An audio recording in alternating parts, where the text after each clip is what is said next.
Hi everybody! Welcome to episode number 4 of my vlog. Me and Ferdy are here in beautiful South Korea on the set of the classic South Korean drama Dae Jung-kyam, Jewel in the Palace. Say hello, Ferdy. Oh, hi, everybody. How can I sing hello from South Korea? That's wonderful, Ferdy. So this past week I've been busy working on my artwork. I'm almost done with panel number 31 of my big interconnecting series.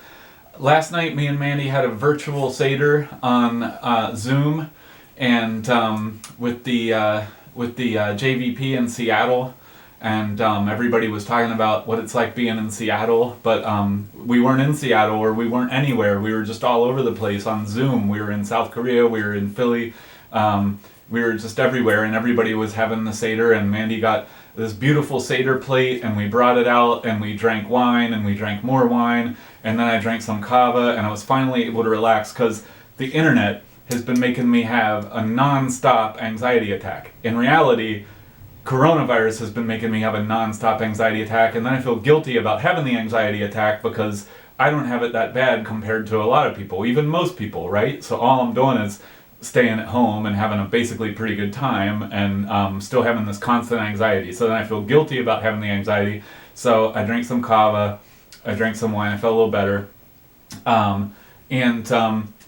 Gonna show off some of my artwork I've been working on this week, some of my projects I've been doing this week, play a little bit of music, visit the animals, find out what Mandy's been up to, read a few excerpts, really quick excerpts from old books.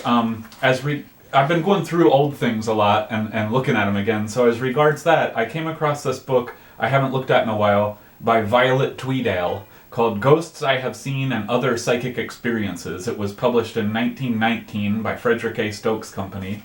And Violet Tweedale was a spiritualist medium and a psychic and everything from that era when all that stuff was really popular.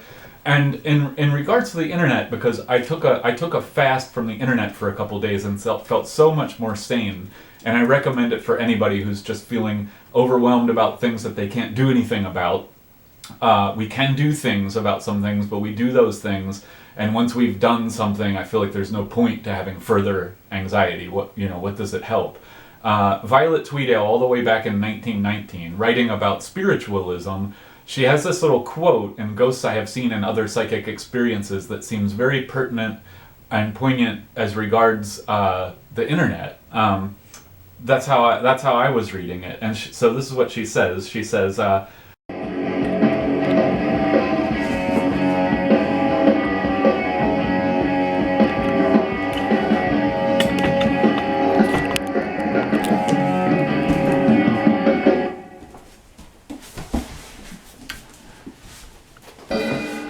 So Violet Tweedale says, the age in which we live has produced the most marvelous triumphs of mind over matter. Access to the subconsciousness is becoming commoner and simpler. We have broken in and harnessed material forces in a manner undreamt of 50 years ago. Yet there is, and alas, a fact which detracts from all our legitimate pride in our achievement, the base uses to which our triumphs have been put. The whole of our inventive power has been turned against the life that gave it birth. The parents are being consumed by their offspring. Matter evolved out of spirit and has threatened destruction of the latter. That's Violet Tweedale in 1919 from her book Ghosts I Have Seen and Other Psychic Experiences. Now this is my artwork I've been working on this past week. Panel number 31 of interconnecting series of large drawings that I've been working on for the past 21 years, with the goal to eventually, at the end of my life, should I know when that's going to be, hopefully not from coronavirus, we'll connect all of these together to make a big cycloramic image. I've been hard at work this week on this one. I've been taking it very seriously.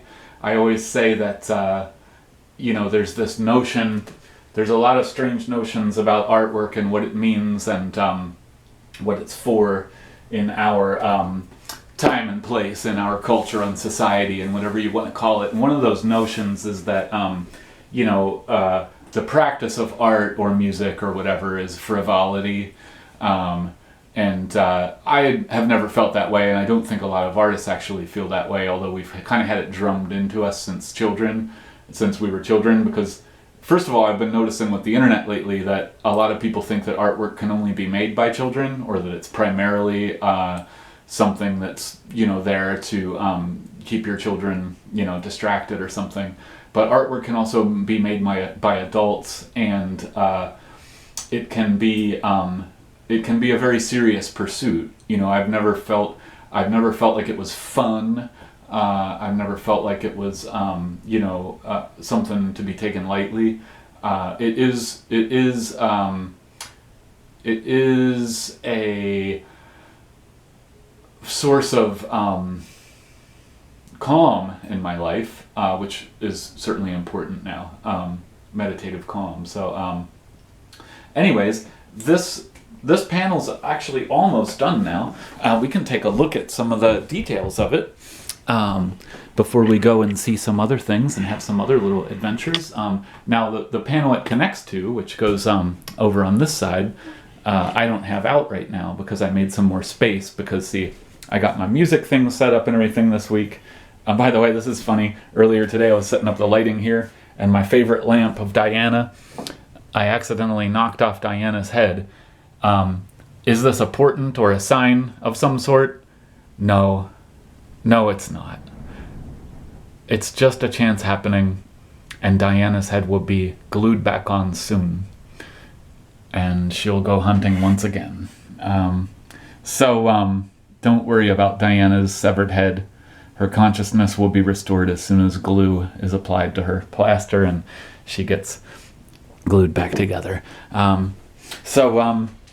Yeah, this is over here on this side. It did say meanwhile, and then I made it say meanwhile in a world that eluded preservation. And I thought that was a good thought for our times, because people talk about the end of the world, and certainly these plagues and pandemics are recurring thing. That's not the end of the world, but climate change maybe, or eventually the sun will burn out. And I just think it's important to remember that you can't, it's almost like a form of greed to try to preserve every world. We can't preserve them all. We have to fight for what's right. There is right and wrong, right? And there's like just and unjust, and we do what we can to make a just world, but the work is never done, right? It's like when it snows and you shovel the snow and it snows again later, So I think that's one problem, is people get complacent if something goes more or less well, and then they say, okay, we did it, but it's just going to come again. So, and it's almost, like it's a form of greed or like, lust in its bad sense or something, to try to preserve all these worlds. So I was going to say a world that ended before it could be saved, but I thought a world that eluded preservation was maybe a better way to say it. So that's what I have in here, and this is the part I'm almost done with now. I just have to finish this corner. It takes longer than you think, because when you really zoom in, you see there's a lot of detail there. So that's my artwork I've been working on this week. My project for next week is going to be I'm digging up a lot of old letters and old artwork I did when I was a teenager and stuff, and I like elements of that, but I never like all of the piece of artwork usually, so I'm going to make a collage out of some of that. So that'll be fun. And maybe now we'll either do a visit with some of the other household members, or we will maybe play a song. I had been working on some musical things. I got a drum machine going, and I got my bass guitar out and stuff, so we'll see. Oh, hi, everybody. Okay. My name is Raggedy Georgine, and before the song segment starts, we're going to do a tour of artwork that hangs on the walls here in the Palace of Jewels. Shall we begin? This is the 3rd floor. Here we go.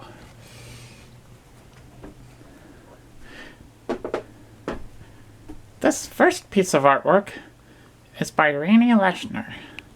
Okay, so Renee Leshner was an artist that I knew in the 2000s. She was in an outsider art group that I was in, a nonprofit called Coalition Ingenue, administered by a guy, Robert Bullock, that used to live in Philly. He moved to Florida. Renee Leshner was a self-proclaimed psychic. She could tell your past and lives and stuff like that, and she did thousands pieces of artwork. I wrote an article about her that's up on medium.com called Goddess of Fire with crown of fire, spiritual fire. This is a piece of artwork by her called Nymph of Nature. She would always put drawn by Renee Leshner on there. And she was just amazing. I have a lot of correspondence, a lot of letters and stuff from her as well. But in the interest of keeping it short, we won't get into all that. I have another piece of her artwork over here. Most of her work was in black and white, but that's that's Goddess of the Flowers, drawn by Renee Leshner. Let's see. Trying to stay away from my own artwork. Over here is Diane Arbus, with a quote from Diane Arbus. Photography was a license to go whenever I wanted and to do what I wanted to do. This gorgeous portrait of Diane Arbus is by the legendary Tim Kerr of Austin, Texas. Tim is a punk rocker in the 80s that had an awesome band back then called Big Boys in Austin, Texas, and he had a lot of other bands and a lot of other musical projects over the years, Bad Mother Goose and a bunch of different things. And he's just a brilliant artist, and he's been doing this project of portraits of people that inspired him. It's really cool. It's really selfless, too, because it's all of these people that were inspirations to him, and then he'll put a little quote by them. And I spent some time with him when I was in Austin researching for the Mary Mulberry Clark book, and was looking at, I wanted to do an art trade with him, and I picked this Diane Arbus one because I had a little personal connection with Diane Arbus with a legendary Philadelphia character that I met that left a big impression on me when I was in my early 20s, late teens, was this Jack Dracula in Philly who was a tattooer. And he knew Diane Arbus, and Diane Arbus did a really famous portrait of him. And so that was the Philly connection with Diane Arbus. And there's on the internet somewhere, there's a bunch of oral history interviews with Jack Dracula that you should watch. If you look those up, they're pretty amazing, and he tells the whole story about Diane Arbus taking his portrait and everything. And so that's Tim Kerr's portrait of photographer Diane Arbus. Okay, so here's Tenbrook Cripps. Tenbrook is an amazing, incredible local Philly artist. There's a couple of pieces of her art around the house here.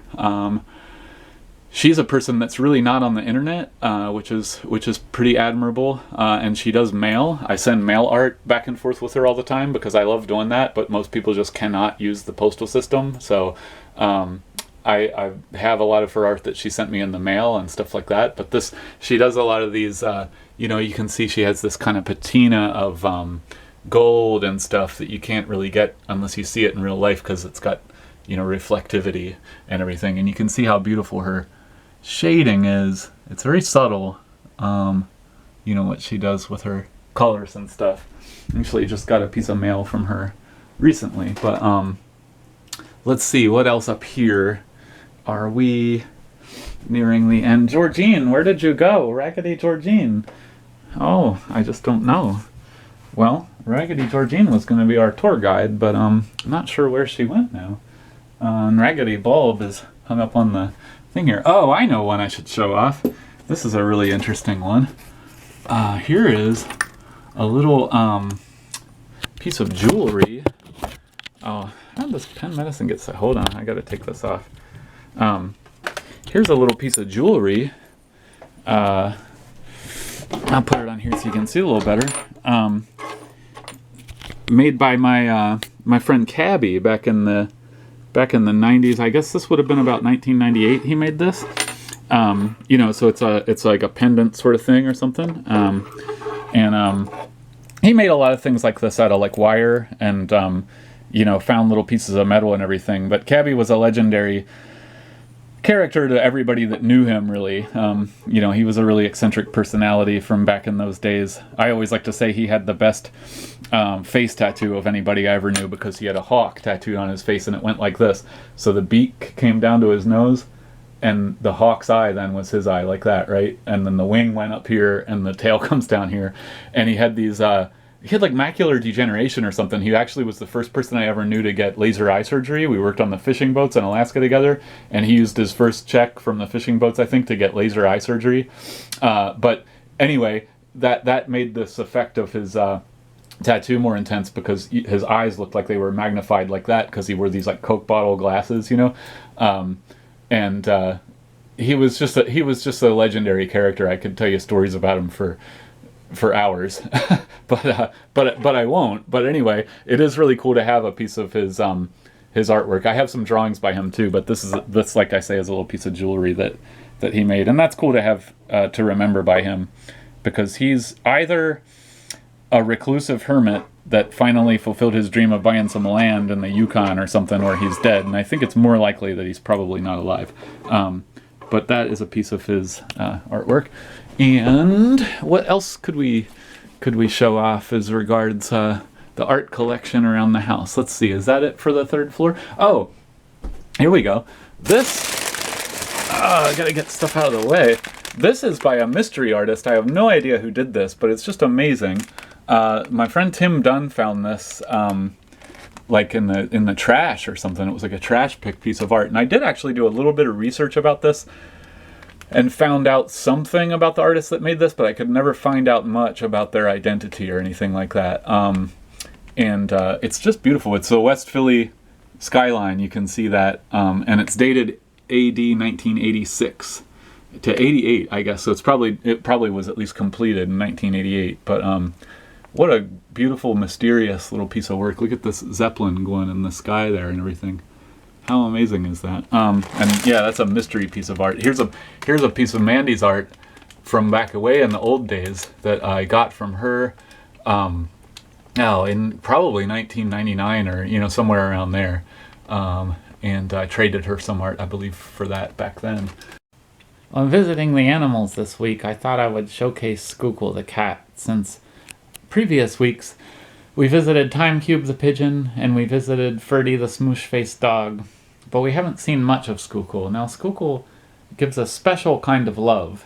Cats offer a special kind of more aloof love, but they do love you, and Skookle follows us around and stays usually a few feet away. She practices social distancing, but she is actually very social in spite of her distance.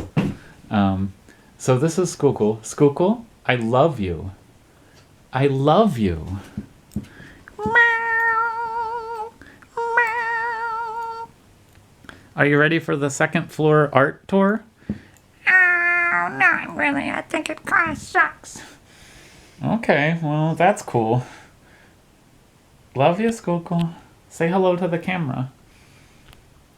That's Skookle the cat. Mandy found her at Bartram's garden many, many, many years ago, up in a tree when she was like a kitten.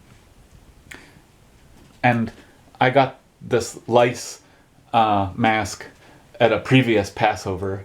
Luckily, in our household, we haven't yet been beset by lice. So we're gonna check out Mandys Unicorns on the second floor. This is a unicorn puzzle. Oh, why don't you tell us about the unicorn puzzle a little bit, man?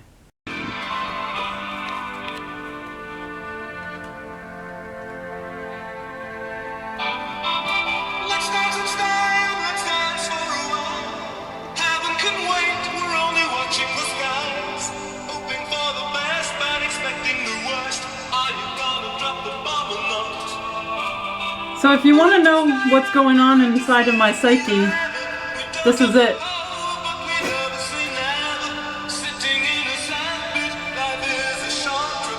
Maybe you didn't want to know.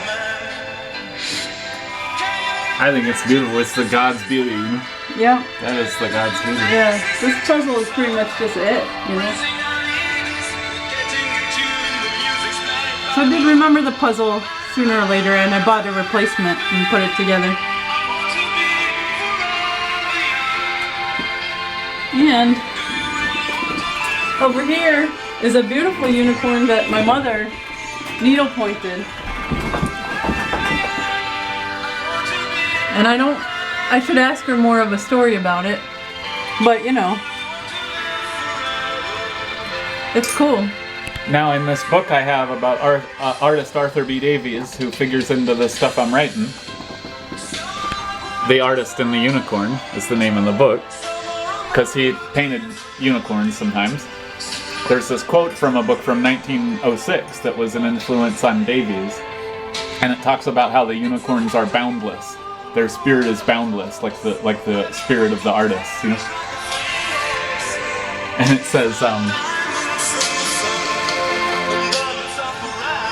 it says, with unicorns we feel the nostalgia of the infinite, the sorcery of dolls, the vertigo of them that skirt the edge of perilous ravines or straddle the rim of finer issues. He dwells in equivocal twilights, and he can stare the sun out of countenance. The enchanting unicorn boasts no favored zone. He runs about the globe. He is of all ages and climes. He knows that fantastic land which contains all the divine lost landscapes ever painted, and whose inhabitants are lovely figures created by art in granite, marble, or wood, or walls, canvas, or crystal. He has always fought the lion for the crown, and he is always defeated, but invariably he claims the victory. The crown is art, and the lion, being a realist born, is only attracted by the glitter, not the symbol. The unicorn, an idealist, divines the inner meaning of this precious fillet of gold. Fillet of gold.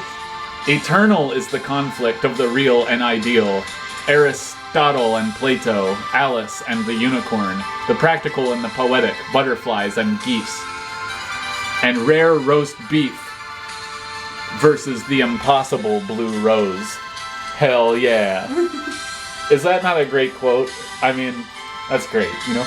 So these are the unicorns. Now this is a piece of artwork by Harmony Chapman.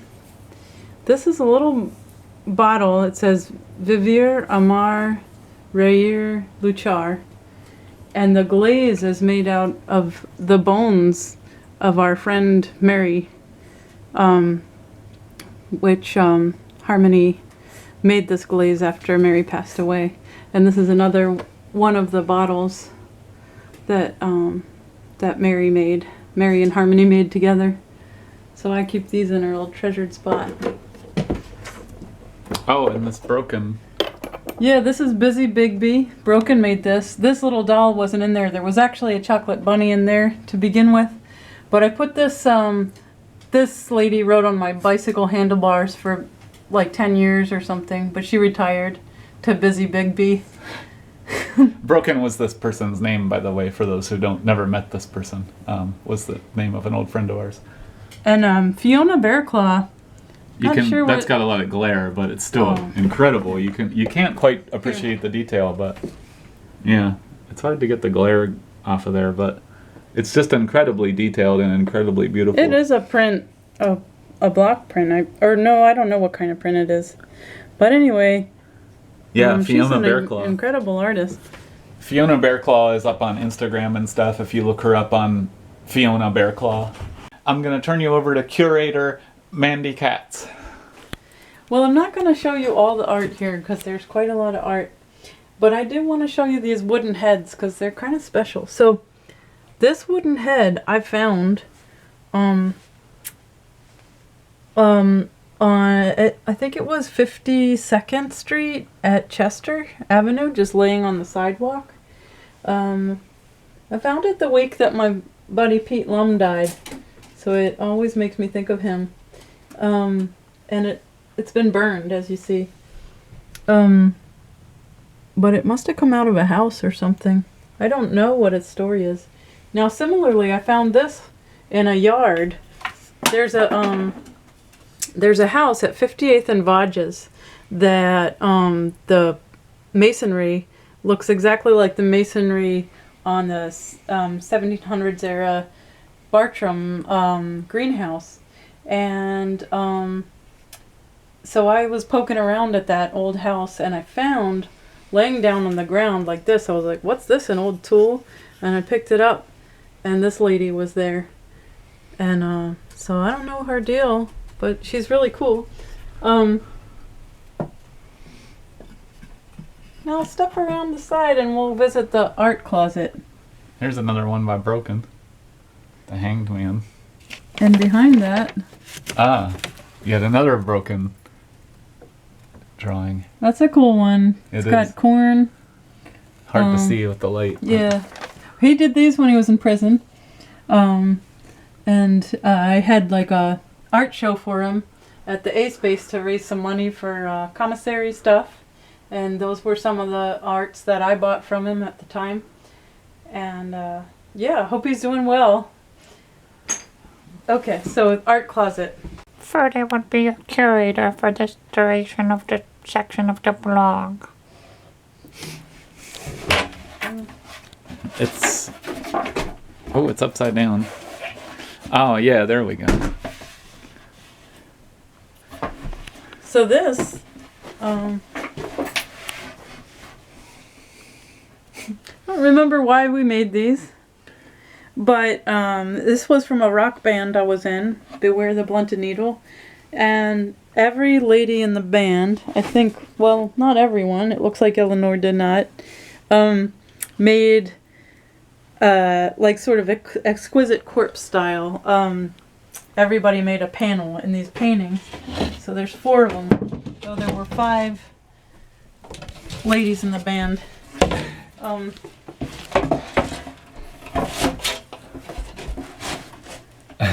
love these.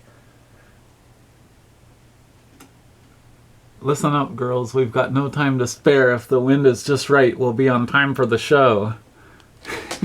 The Schuylkill lady. That's the ship, you know. Suddenly a monstrous squid rose from the depths and capsized Beware's sturdy vessel. So yeah, that's some art. Oh, I would like to show off this one. Now this is a beautiful embroidery by Kelly McCarthy. It's moon themed, so it has moths, the moon, Monotropa uniflora, and Datura. And that is a very special thing. Also, right here, this is a lovely piece of artwork from Etta Cetera, a fabulous artist from Pittsburgh. And here is some wonderful t-shirts that I made with the help of Abby Miller. This is a print, or it's a drawing by William Bartram of pokeweed, which is considered a weed now. And I made the Bartram shirts of it before. These panels were on our refrigerator when we lived at a different house on Bud Street, and when I was in the Outsider Art Club, they had this guy come over from the Outsider Art magazine Raw Vision to take pictures of my art, and they never made it into the magazine because there was quasi-political art intrigue that shut that dream down. But that guy was like, "Oh, who did these? These are brilliant examples of the most outsidery of outsider art," you know. And I can't remember if he took pictures of them or not, but anyway, they never made it into Raw Vision magazine, but they should. And if that guy Ted watches this video, Ted, you got to develop your film and put this on the cover of the magazine, okay? But Beware wasn't in it for any reason. Beware wasn't about the fame or the money or anything. Beware was totally, you know, the real deal, you know. Okay, so should we go to the first floor? This is getting a little long, so let's run to the first floor and see some art. That's a photograph by Ryan Hogan. Want to tell us a little bit about it? It's a picture of a bee through a poppy. Oh, wow. So it's on the other side of the poppy leaf, and the poppy leaf is coloring the... Yeah, that was a poppy that was growing in the garden last year. Ryan works at Bartram's garden. That's as a gardener. That's really amazing. It is. Up here's a print. of one of these dreaded invasives by Alan Crawford. Remember when that was what we had to worry about? Yeah, right. Spotted lanternflies are going to be the death of us all. They actually probably are going to be a big nuisance. They will be. Just because coronavirus has taken the attention. So our battery is running out actually on the camera, but we'll do a few more. Here's a Herbert Crowley. I have a few Herbert Crowley originals. Here's one. But here's a really beautiful one. One of his moody ones, his rare moody sort of ones. And it's very reflective glass. It's hard to see, but there you go. And this is Through the Still Night by Herbert Crowley. Painted in April 1913. So that is just a beautiful little jewel of a painting. Some Wiggle Much comics. Should do our song and say goodbye, but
everybody. I just want to say goodbye. This is the Cube.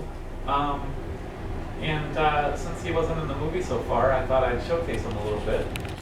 It's been a lot of fun making the vlog, and I hope that you all enjoyed our little art tour and everything. And we will see you next week, one more week into the coronavirus pandemic. Have a great week. Stay safe, stay sane, stay healthy, and we will see you soon. Bye. Okay. That was awesome. Are you still filming? Yeah.